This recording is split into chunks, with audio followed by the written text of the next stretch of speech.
Ralph Vacchiano of Fox Sports dropped a recent article listing one trade for every single NFC team heading into the 2026 NFL Draft. And he had the Minnesota Vikings trading for De'Von Achane and also the Vikings trading away J.J. McCarthy. So we'll talk about it on today's edition of Vikings Now by Chat Sports. My name is Patrick Siepman. Appreciate all of you guys for tuning in. But I also want to start off here with the Jordan Schultz quote talking about the 2026 NFL Draft as he expects a lot of activity in the trade market on day one. It's an expectation among many NFL teams that the 2026 NFL Draft will be one of the more trade-heavy drafts in recent memory, specifically on the defensive side of the ball. Edge, CB, and linebacker are all strong/deep, while wide receiver is typically considered to be the most talented offensive position. He also said several executives I've spoken with believe we're likely to see a flurry of activity in the first half of round one. Additionally, because this specific draft lacks depth in later rounds, many teams plan to pursue extra day 2 and early day 3 picks per sources. Now, I think this connects back to the Minnesota Vikings because of the plethora of day 3 picks they have. Like them having 3 7th-round picks, I could see a situation where Brzezinski, Kevin O'Connell, Brian Flores, they get together and say, hey, what if we just package all 3 of these selections, try to move up into early round 6, or maybe you package a round 5 and 2 round 7 picks. You try to move up into the 4th round. Or you package both round 5 picks and a 7th round pick and try to move back up into the 3rd round. So the Vikings, they do have a lot of draft capital this year. Looks a lot better than last year when they had 4 picks total in the entire 2025 NFL Draft. So we'll see what ends up going down. But we'll talk about the De'Von Achane trade here in just a second. But if you guys could help us reach 71.1K subscribers here on YouTube. We just need 24 more of you guys to go down there, hit that subscribe button. So if you guys are brand new here to the channel, want to help me grow this channel here on YouTube, go down there, hit that subscribe button. We post multiple videos per day around the Minnesota Vikings, short form content, live shows. We do it all. So if you guys want more Vikings content in your life, go down there, hit that subscribe button. All right, so the trade idea that Ralph Vacchiano threw out there for De'Von Achane, I thought it was a little ridiculous.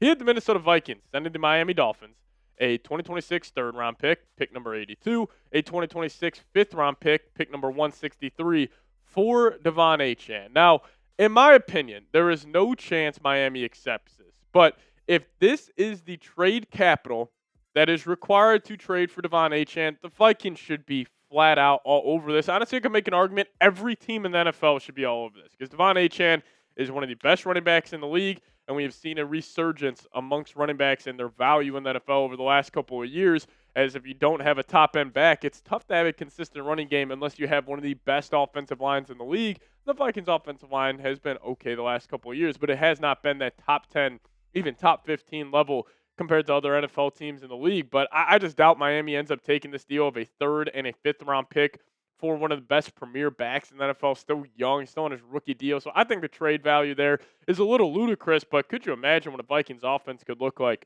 if you added De'Von Achane to the fold? Like, you already have a top 5 defense in the league, and I think they have a chance to be the best defense in the NFL this upcoming season. And you added Kyler Murray, you raised the floor of your quarterback room a whole lot. You already have one of the best wide receiver duos in the National Football League with Justin Jefferson and Jordan Addison doing the thing on the outside. Then if you add De'Von Achane, you're assuming the run game will be a lot better. You still got a veteran tight end in TJ Hawkinson. Like, this is very, very exciting. If I'm a Minnesota Vikings fan, you may be saying, well, why would De'Von Achane take this team to the next level? Well, he's just flatly been one of the best running backs in the league since he's joined the NFL. Even back in 2023, not getting a lot of carries, but he still ran for 800 yards. He was averaging 7.8 yards per carry. 2024, 200-plus carries, 907 yards in this past season. Ridiculous video game numbers from De'Von Achane.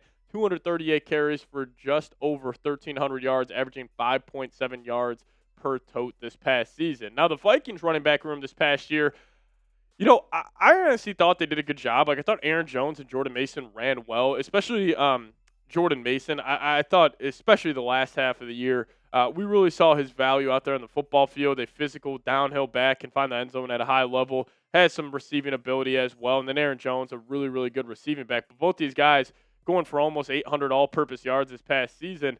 Like, they are a decent RB duo, but if you would create an RB duo of Jordan Mason and De'Von Achane, that would be top 5 in the NFL. Like, De'Von Achane's a top 5, top 7 running back in the NFL. Then you have Jordan Mason in the fold, being that physical, bruising back. Like, that combination of thunder and lightning would be very, very scary for opposing defenses in the NFL. So if that's the deal, a third and a fifth round pick, I think the Vikings have to pick up the phone and at least make the call to Miami. Now, what I think a trade could look like for De'Von Achane, and honestly, I could see a team offering a first-round pick for De'Von. But let's just say the Vikings, day one of the NFL draft comes, and they're kind of sitting on their hands and knees there, and they're saying, all right, we don't love any of the selections we could possibly get at 49. What if we just offer Miami pick 49, one of your two fifth-round picks, pick 163? If that's a deal for De'Von Achane, I still think this is a steal for the Minnesota Vikings. But you guys chime in down below. Would you accept this trade if you are Rob Brzezinski and crew? Give me an A for accept or give me a D for decline. You guys let me know your thoughts down below. I'm doing this. I think this would be a home run trade for the Minnesota Vikings. But again, unlikely. I think the Dolphins are having every single anticipation or every single thought to keep De'Von Achane on the roster. But you guys let me know your thoughts down below. I want to talk about the J.J. McCarthy trade idea here in just a second. But let me tell you guys about today's presenting sponsor, and that is Factor Meals. I head to factormeals.com/VikingsChat50 off. Plug in promo code VikingsChat50 off to get 50% off and free daily greens per box with new subscription only while supplies last until 9/27/2026. See the website for more details. Now, when hunger strikes and you're feeling exhausted, there's something healthy in your fridge that you could be making, but you just don't have it into. And for me, eating healthy isn't a willpower problem. It's a setup problem until I found Factor, and it completely changed my life. With Factor, I'm hitting my nutrition goals this season without the planning, grocery runs, or cooking. And Factor Meals is built around your goals, whether that's weight loss, overall nutrition, more protein, or GLP-1 support. For strength and workout recovery, check out Factor's Muscle Pro collection. And every meal is crafted with functional ingredients. They got lean proteins, colorful veggies, whole foods, and healthy fats. Factor bans 175 plus ingredients, no artificial colors or sweeteners, no high fructose corn syrup, no refined seed oils, and just a dense food diet. They are fresh, never frozen, and they have over 100 rotating weekly meals as well. So head on over to factormeals.com/VikingsChat50 off and plug in that promo code VikingsChat50 off to get 50% off and free daily greens per box with new subscription only while supplies last until 9/27/2026. See the website for more details. All right, so Vacchiano, his trade idea for the Minnesota Vikings, or actually for the Los Angeles Rams, was them trading for good old quarterback J.J. McCarthy, obviously a polarizing quarterback for this Vikings fan base, and he had the Minnesota Vikings getting a second-round pick number 61 for J.J. McCarthy. Now, I have no idea what McCarthy's trade value would be. Like, I would actually be curious. Like, if you threw J.J. McCarthy out there to every single team, I would love to know the consensus on the draft pick that they would be willing to give up. But I really, really have my doubts that J.J. McCarthy would go for a second-round pick in a trade. I would probably guess it would be like a third or a fourth-round pick there. I mean, still at the end of the day, he was the 10th overall pick.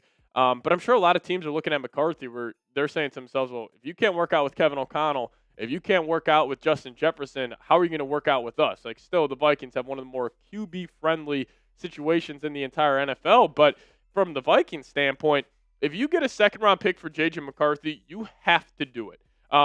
You are viewing yourselves as a team that can go on a Super Bowl run this year. Whether you agree or disagree with that, like, that's how the Vikings are viewing themselves heading into the year. We won 14 games the year prior. Before last, we got an upgrade at the quarterback position in Kyler Murray. They're probably trying to replicate what they had in 2024 with Sam Darnold, and especially with J.J. McCarthy, and why this offense was just so inept this past season is because they had to take away their middle-of-the-field packages when throwing the football. And this is just between-the-numbers throws this past season. J.J. McCarthy, one of the worst in the NFL, like, by far. His touchdown-to-interception ratio was in the negative. His EPA per dropback in the negative, compared to what Sam Darnold did with the Vikings back in 2024, where he was top 16 in every single one of these categories. And a lot of Vikings fans, they always say, well, what did JJ do the final 4 games? Like, yes, he started off struggling, but most young quarterbacks do. Like, it's very rare we see a quarterback take the reins and hit the ground running right away in the NFL. And a lot of Vikings fans will point to the final 4 games where McCarthy, where, yes, he did look good. He did show those flashes. Like, he was second in the NFL in big time throw percentage this past season. But still, final 4 games going against some bad defenses, the Giants, the Cowboys, the beat-up Green Bay Packers backups, even the Washington Commanders. Like, it's not like he really lit up the stat sheet. 7 total touchdowns, 3 turnovers, still only throwing 175 yards per game. Yes, he had a 4-0 record, but I would chalk that up to more about the Vikings defense than the Vikings offense. Now, I would also have some doubts that Kevin O'Connell would want to trade him to Sean McVay. Like, would Kevin O'Connell be okay if they trade J.J. McCarthy to the Rams and the Rams, for whatever reason, are like, hey, Kevin, we want a second, or we'll give you a second-round pick for McCarthy? I'm sure KOC would be like, well, why would McVay want to give up a second-round pick for McCarthy after what he saw this past season? And then if J.J. would go to the Rams and be successful, like, would KOC's ego be able to handle it? Because he is deemed the quarterback whisperer. That's what he hangs his hat on, is that he'll get the most out of any given quarterback that plays in his system. But I still think if you could get a second-round pick for JJ, I would do it. I would probably say no to a third-round pick because you did spend the 10th overall pick on him, and the kid can get better. Like, he can develop. But just still, I think with Vikings fans here, something I've noticed across NFL over the last 10 seasons is, like, when you're a fan base and you draft that quarterback, you almost want him to work out so bad that it clouds your judgment of the QB. Like, we've seen this with Chicago Bears fans and how they treated Justin Fields. New York Jets fans, how they treated Zach Wilson. We're like, the data and the film is right there in front of you, but you almost got blinders on because you want the kid to work out so well. If you get a second-round pick for him, I say you do it. But you guys chime in down below. Would you trade J.J. McCarthy? Give me a T for trade or a P for pass. We'll get on out of here. As always, Skol Vikes.